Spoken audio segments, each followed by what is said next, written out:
The lord. ದೇವರ ಒಳ್ಳೆಯ ಮತ್ತು ಪ್ರೀತಿಯ ಸೃಷ್ಟಿಯಾದ ನನ್ನ ಸಹೋದರ ಸಹೋದರಿಯರೇ, ನಿಮ್ಮೆಲ್ಲರಿಗೂ ನಮ್ಮ ರಕ್ಷಕನಾದ ಯೇಸು ಕ್ರಿಸ್ತನ ಹೆಸರಿನಲ್ಲಿ ವಂದನೆ ಹಾಗೂ ಈ ದಿನದ ವಾಕ್ಯ ಧ್ಯಾನಕ್ಕಾಗಿ ಸ್ವಾಗತ.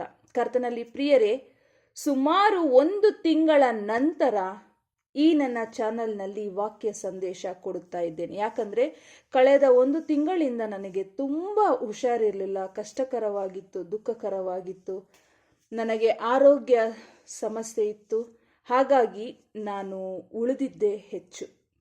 ಹಾಗಾಗಿ ನಾನು ವಿಡಿಯೋಗಳು ಮಾಡೋಕ್ಕಾಗಲಿಲ್ಲ.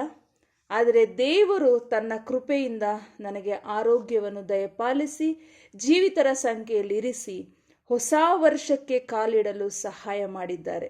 ನನ್ನನ್ನು ಕೈ ಹಿಡಿದು ನಡೆಸಿದ್ದಾರೆ. ದೇವರಿಗೆ ಮಹಿಮೆಯುಂಟಾಗಲಿ. ದೇವರು ಉಳಿಸಿರುವ ಈ ಜೀವ ಆತನ ಸೇವೆಗಾಗಿ ಮುಡುಪಾಗಿದೆ. ಆಮೇನ್.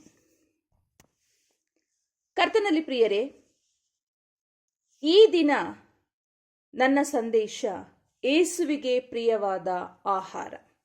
ಸಂದೇಶ ಪ್ರಾರಂಭಕ್ಕೂ ಮುಂಚೆ ಒಂದು ಸಣ್ಣ ಪ್ರಾರ್ಥನೆಯನ್ನು ಮಾಡಿಕೊಳ್ಳೋಣ. ಪರಿಶುದ್ಧನಾದ ಪರಲೋಕದ ತಂದೆಯೇ, ನಿಮ್ಮ ಪರಿಶುದ್ಧ ನಾಮಕ್ಕೆ ಸ್ತೋತ್ರವಾಗಲಿ. ಅಪ್ಪ, ಈ ದಿನ ವಾಕ್ಯ ಧ್ಯಾನದಲ್ಲಿ ನಾವೆಲ್ಲರೂ ಒಟ್ಟಾಗಿ ಸೇರಲು ನೀನು ಕೊಟ್ಟಂಥ ಕೃಪೆಗಾಗಿ ಸ್ತೋತ್ರ. ಅಪ್ಪ, ವಾಕ್ಯ ಧ್ಯಾನಕ್ಕಾಗಿ ಕೊಟ್ಟಂಥ ವಿಷಯಕ್ಕಾಗಿ ಸ್ತೋತ್ರ ಸ್ವಾಮಿ. ಅಪ್ಪ, ಈ ವಾಕ್ಯ ಧ್ಯಾನದಲ್ಲಿ ನೀವು ನಮ್ಮ ಜೊತೆಯಲ್ಲಿದ್ದು ನಮ್ಮೆಲ್ಲರ ಹೃದಯದಲ್ಲಿ ನೀನು ಮಾತನಾಡಿ ನಿನ್ನ ಚಿತ್ತದಂತೆ ನಮ್ಮನ್ನು ನಡೆಸುತ್ತಾ ಬರಬೇಕಾಗಿ ಪುನರುತ್ಥಾನವಾದ ಯೇಸು ಕ್ರಿಸ್ತನ ಹೆಸರಿನಲ್ಲಿ ನಂಬಿ ಬೇಡಿ ಹೊಂದಿದ್ದೇವೆ ನಮ್ಮ ತಂದೆಯೇ, ಆಮೇನ್. ಕರ್ತನಲ್ಲಿ ಪ್ರಿಯರೇ, ಯೇಸುವಿಗೆ ಪ್ರಿಯವಾದ ಆಹಾರ. ಈ ಲೋಕದಲ್ಲಿ ಜೀವಿಸುತ್ತಿರುವ ನಮಗೆ ದೈಹಿಕವಾದ ಆಹಾರ ಬಹಳ ಪ್ರಾಮುಖ್ಯವಾದದ್ದು. ಆದರೆ ಕ್ರೈಸ್ತರಾದ ನಮಗೆ ದೈಹಿಕವಾದ ಆಹಾರ ಎಷ್ಟು ಮುಖ್ಯವೋ ಆತ್ಮೀಕವಾದ ಆಹಾರವೂ ಸಹ ಅಷ್ಟೇ ಪ್ರಾಮುಖ್ಯವಾಗಿದೆ. ಇದಕ್ಕೆ ಉತ್ತಮವಾದ ಉದಾಹರಣೆಯಾಗಿ ಯೇಸುಸ್ವಾಮಿ ಸೈತಾನನಿಗೆ ಹೇಳಿದ ಮಾತು. ಮತ್ತಾಯನು ಬರೆದ ಸುವಾರ್ತೆ 4ನೇ ಅಧ್ಯಾಯ 4ನೇ ವಚನ. ಮನುಷ್ಯನು ರೊಟ್ಟಿ ತಿಂದ ಮಾತ್ರದಿಂದ ಬದುಕುವುದಿಲ್ಲ, ದೇವರ ಬಾಯಿಂದ ಹೊರಡುವ ಪ್ರತಿಯೊಂದು ಮಾತಿನಿಂದಲೂ ಬದುಕುವನು ಎಂದು ಬರೆದದೆ ಅಂದನು. ಕರ್ತನಲ್ಲಿ ಪ್ರಿಯರೇ, ನಾವು ದೈಹಿಕವಾದ ಆಹಾರವನ್ನು ತಿನ್ನುವುದರಿಂದ ಜೀವಿತವಾಗಿರುತ್ತೇವೆ ಎಂದು ಅರ್ಥ ಅಲ್ಲ. ದೇವರ ಬಾಯಿಂದ ಬರುವಂತಹ ಪ್ರತಿಯೊಂದು ಮಾತಿನಿಂದಲೂ ಸಹ ನಾವು ಜೀವಿಸುತ್ತೇವೆ. ದೇವರ ಬಾಯಿಂದ ನೀನು ಜೀವಿಸುತ್ತೀಯ, ನೀನು ಬದುಕುವ ಪ್ರಾಣಿಯಾಗುತ್ತೀಯ ಅಂದ ಮಾತಿನಿಂದ ಮನುಷ್ಯರಾದ ನಾವುಗಳು ಇಂದು ಉಸಿರಾಡುತ್ತಾ ಜೀವಿಸುತ್ತಿದ್ದೇವೆ. ಯೇಸುಸ್ವಾಮಿ 40 ದಿವಸ ಹಗಲಿರುಳು ಉಪವಾಸವಿದ್ದ ತರುವಾಯ ಆತನಿಗೆ ಹಸಿವಾಯಿತು.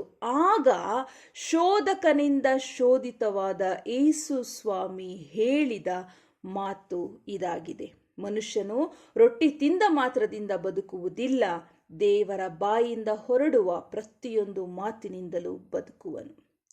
ಪ್ರಿಯರೇ, ಯೇಸುಸ್ವಾಮಿ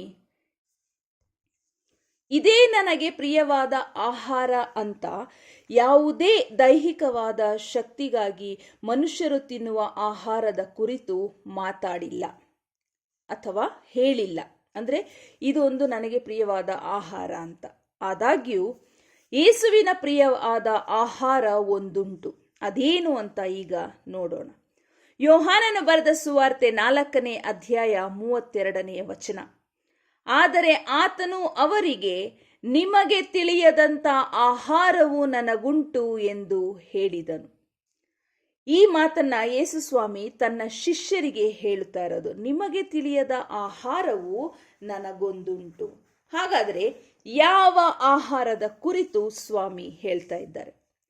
ಯೋಹಾನನು ಬರೆದ ಸುವಾರ್ತೆ 4ನೇ ಅಧ್ಯಾಯ 34ನೇ ವಚನದಲ್ಲಿ ಈ ರೀತಿಯಾಗಿ ಬರೆಯಲ್ಪಟ್ಟಿದೆ: ಯೇಸು ಅವರಿಗೆ, ನನ್ನನ್ನು ಕಳುಹಿಸಿದಾತನ ಚಿತ್ತದಂತೆ ಮಾಡಿ ಆತನ ಕೆಲಸವನ್ನು ಪೂರೈಸುವುದೇ ನನ್ನ ಆಹಾರವು. ಆಮೇನ್. ಯೇಸುಸ್ವಾಮಿ ಹೇಳ್ತಾ ಇದ್ದಾರೆ ಆತನ ಶಿಷ್ಯರಿಗೆ, ನನ್ನನ್ನ ಕಳುಹಿಸಿದ ಆತನ ಚಿತ್ತದಂತೆ ಮಾಡಿ ಆತನ ಕೆಲಸವನ್ನು ಪೂರೈಸುವುದೇ ನನ್ನ ಆಹಾರ. ಈ ಲೋಕದಲ್ಲಿ ತಂದೆಯಾದ ದೇವರ ಚಿತ್ತವನ್ನು ನೆರವೇರಿಸುವುದೇ ಯೇಸುವಿನ ಪ್ರಿಯವಾದ ಆಹಾರವಾಗಿತ್ತು. ಯೇಸು ಸ್ವಾಮಿ ತನ್ನ ದೈಹಿಕ ಶಕ್ತಿಗೆ ತಿನ್ನುವಂತ ಆಹಾರಕ್ಕಿಂತ ಹೆಚ್ಚಾದ ಪ್ರಾಮುಖ್ಯವನ್ನು ತಂದೆಯಾದ ದೇವರ ಚಿತ್ತಕ್ಕೆ, ಆತನು ಯೇಸುವಿಗೆ ವಹಿಸಿರುವಂತ ಕೆಲಸಕ್ಕೆ ಹೆಚ್ಚಾದ ಪ್ರಾಮುಖ್ಯವನ್ನು ಯೇಸು ಸ್ವಾಮಿ ಇಲ್ಲಿ ಕೊಡ್ತಾ ಇದ್ದಾರೆ. ಅದೇ ನನ್ನ ಆಹಾರ ಅಂತ. ಯೋಹಾನನು ಬರೆದ ಸುವಾರ್ತೆ 6ನೇ ಅಧ್ಯಾಯ 38ನೇ ವಚನದಲ್ಲಿ, ನನ್ನ ಚಿತ್ತದಂತೆ ನಡೆಯುವುದಕ್ಕಾಗಿ ನಾನು ಬಂದಿಲ್ಲ, ನನ್ನನ್ನು ಕಳುಹಿಸಿದಾತನ ಚಿತ್ತವನ್ನು ನೆರವೇರಿಸುವುದಕ್ಕೆ ಪರಲೋಕದಿಂದ ಬಂದೆನು ಅಂದರು.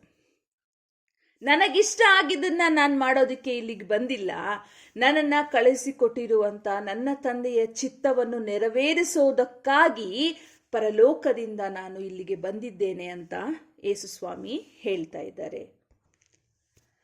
ಯೇಸುಸ್ವಾಮಿ ದೇವಪುತ್ರನಾಗಿದ್ದರೂ ಸಹಿತ ಆತನು ಮಾನವನ ರೂಪ ಧರಿಸಿ ಈ ಲೋಕದಲ್ಲಿ ಜನಿಸಿದರು ಮತ್ತು ನಮ್ಮಂತೆ ನಿಮ್ಮಂತೆ ಸಾಮಾನ್ಯ ಮನುಷ್ಯರಂತೆಯೇ ಸಹ ಜೀವಿಸಿದರು. ಅವರು ಪರಲೋಕದಲ್ಲಿ ದೇವಪುತ್ರರಾಗಿದ್ದರು ಅನ್ನೋ ಕಾರಣಕ್ಕೆ ಈ ಲೋಕದಲ್ಲಿ ಆತನಿಗೆ ಹಸಿವಾಗಲಿಲ್ಲ, ನಿದ್ರೆ ಇರಲಿಲ್ಲ ಅನ್ನೋ ಅರ್ಥ ಅಲ್ಲ. ಈ ಲೋಕದಲ್ಲಿ ಜೀವಿಸುತ್ತಿರುವ ನಮಗೆ ಯಾವ ರೀತಿಯಾದಂತಹ ಹಸಿವು ನಿದ್ರೆ ಇತ್ತೋ ಅದೇ ರೀತಿಯಾಗಿ ಯೇಸುಸ್ವಾಮಿಗೂ ಸಹ ಇತ್ತು. ಆದಾಗ್ಯೂ ಯೇಸುಸ್ವಾಮಿ ಈ ಲೋಕದಕ್ಕಿಂತ ಹೆಚ್ಚಾಗಿ ಪರಲೋಕದಲ್ಲಿರುವ ತನ್ನ ತಂದೆಯ ಚಿತ್ತಕ್ಕೆ ಹೆಚ್ಚಾಗಿ ಅವರು ಪ್ರಾಮುಖ್ಯತೆಯನ್ನ, ಆದ್ಯತೆಯನ್ನ ಕೊಡ್ತಾ ಇದ್ರು. ಹಾಗಾದ್ರೆ ತಂದೆಯ ಚಿತ್ತವೇನು?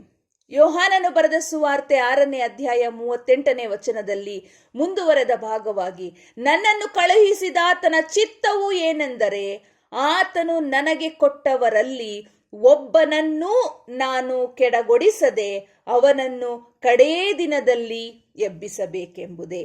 ಆಮೇನ್. ಯೆಹೋವ ದೇವರು ಆರಿಸಿರುವಂತಹ ಕೆಲವು ಜನಗಳನ್ನ ಯೇಸು ಸ್ವಾಮಿಗೆ ಒಪ್ಪಿಸಿಕೊಟ್ಟಿದ್ದಾರೆ. ಇವರೆಲ್ಲರನ್ನೂ ನೀನು ರಕ್ಷಿಸಬೇಕು ಅಂತ. ಹಾಗಾಗಿ ಅಂಥವರೆಲ್ಲರನ್ನು ಯೇಸು ಸ್ವಾಮಿಗೆ ಯಾರ್ಯಾರು ಒಪ್ಪಿಸಲ್ಪಟ್ಟಿದ್ದಾರೋ ತಂದೆ ದೇವರಿಂದ ಅವರೆಲ್ಲರನ್ನೂ ಕಾಪಾಡುವಂಥದ್ದು ಯೇಸು ಸ್ವಾಮಿಯ ಕರ್ತವ್ಯವಾಗಿದೆ ಅಂತ ಇಲ್ಲಿ ಯೇಸು ಸ್ವಾಮಿ ಹೇಳ್ತಾ ಇದ್ದಾರೆ. ಯೆಹೋವ ದೇವರು ಯಾರ್ಯಾರನ್ನ ಒಪ್ಪಿಸಿದ್ದಾರೋ ಅವರಲ್ಲಿ ಒಬ್ಬರನ್ನು ನಾಶವಾಗದಂತೆ ಕಾಪಾಡಬೇಕಾದದ್ದು ಯೇಸುವಿನ ಕರ್ತವ್ಯ. ಇದು ತಂದೆಯಾದ ದೇವರು ಯೇಸುವಿಗೆ ಒಪ್ಪಿಸಿದಂತಹ ಕಾರ್ಯವಾಗಿದೆ. ಮಗನನ್ನು ನೋಡಿ ಆತನನ್ನು ನಂಬುವ ಪ್ರತಿಯೊಬ್ಬನಿಗೆ ನಿತ್ಯ ಜೀವವು ಸಿಕ್ಕಬೇಕೆಂಬುದೇ ನನ್ನ ತಂದೆಯ ಚಿತ್ತವಾಗಿದೆ ಮತ್ತು ನಾನು ಕಡೇ ದಿನದಲ್ಲಿ ಅವನನ್ನು ಎಬ್ಬಿಸುವೆನು ಎಂದು ಹೇಳಿದನು. ಆಮೇನ್. ಮಗನನ್ನು ನೋಡಿ ಆತನನ್ನು ನಂಬುವ ಪ್ರತಿಯೊಬ್ಬನಿಗೆ ನಿತ್ಯ ಜೀವವು ಸಿಕ್ಕಬೇಕೆಂಬುದೇ ನನ್ನ ತಂದೆಯ ಚಿತ್ತವಾಗಿದೆ ಮತ್ತು ನಾನು ಕಡೇ ದಿನದಲ್ಲಿ ಅವನನ್ನು ಎಬ್ಬಿಸುವೆನು. ಇದಕ್ಕೆ ಆಧಾರವಾದ ಅಥವಾ ಉತ್ತಮ ಉದಾಹರಣೆಯಾಗಿ ಬೈಬಲ್ನಲ್ಲಿ ನಾವು ಯೋಹಾನನು ಬರೆದ ಸುವಾರ್ತೆ 3ನೇ ಅಧ್ಯಾಯ 16ನೇ ವಚನ ನೋಡಬಹುದು. ದೇವರು ಲೋಕದ ಮೇಲೆ ಎಷ್ಟೋ ಪ್ರೀತಿಯನ್ನಿಟ್ಟು ತನ್ನ ಒಬ್ಬನೇ ಮಗನನ್ನು ಕೊಟ್ಟನು, ಆತನನ್ನು ನಂಬುವ ಒಬ್ಬನಾದರೂ ನಾಶವಾಗದೆ ಎಲ್ಲರೂ ನಿತ್ಯ ಜೀವವನ್ನು ಪಡೆಯಬೇಕೆಂದು ಆತನನ್ನು ಕೊಟ್ಟನು. ಆಮೇನ್. ಕರ್ತನಲ್ಲಿ ಪ್ರಿಯರೇ, ತಂದೆಯಾದ ದೇವರ ಚಿತ್ತ ಏನೆಂಬುದು ಈ ವಾಕ್ಯಗಳಲ್ಲಿ ನಮಗೆ ಗೊತ್ತಾಗಿದೆ. ಹಾಗಾಗಿ ಕರ್ತನಲ್ಲಿ ಪ್ರಿಯರೇ, ಆತನನ್ನು ನಂಬುವ ನಮ್ಮೆಲ್ಲರನ್ನು ರಕ್ಷಿಸಿ ನಿತ್ಯ ಜೀವ ಕೊಡುವುದೇ ತಂದೆ ದೇವರ ಚಿತ್ತವಾಗಿದೆ. ಆ ಚಿತ್ತವನ್ನು ನೆರವೇರಿಸುವುದೇ ಯೇಸುವಿನ ಆಹಾರ, ಯೇಸುವಿನ ಪ್ರಿಯವಾದ ಆಹಾರ. ಹಾಗಾದರೆ ನಮ್ಮ ಜೀವಿತದಲ್ಲಿ ದೇವರ ಚಿತ್ತವೇನು? ನಮ್ಮ ಆತ್ಮಿಕ ಆಹಾರ ಏನಾಗಬೇಕು ಎಂಬುದನ್ನು ನಾವು ಅರಿತು ಅದರಂತೆ ನಾವು ಜೀವಿಸಬೇಕು. ಯೇಸು ಕ್ರಿಸ್ತನು ನಮಗೆ ಮಾಡಬೇಕೆಂದು ತಿಳಿಸಿರುವಂತಹ ಎಲ್ಲ ಕಾರ್ಯಗಳನ್ನು ಆತನು ಒಪ್ಪುವ ರೀತಿಯಲ್ಲಿ ತಂದೆಯಾದ ದೇವರ ಚಿತ್ತಕ್ಕೆ ಒಳಪಟ್ಟಂತೆ ನಮ್ಮನ್ನು ನಾವು ತಗ್ಗಿಸಿಕೊಂಡು ಆತನ ಮಕ್ಕಳಾಗಿ, ಆತನಿಗೆ ಸಾಕ್ಷಿಯಾದ ಮಕ್ಕಳಾಗಿ ನಾವು ಈ ಲೋಕದಲ್ಲಿ ಜೀವಿಸಬೇಕಾಗಿದೆ. ಹಾಗಾಗಿ ತಂದೆಯಾದ ದೇವರ ಚಿತ್ತವನ್ನು ಅರಿತು ಆತನ ಮಕ್ಕಳಾಗಿ ಜೀವಿಸೋಣ. ಆಮೇನ್.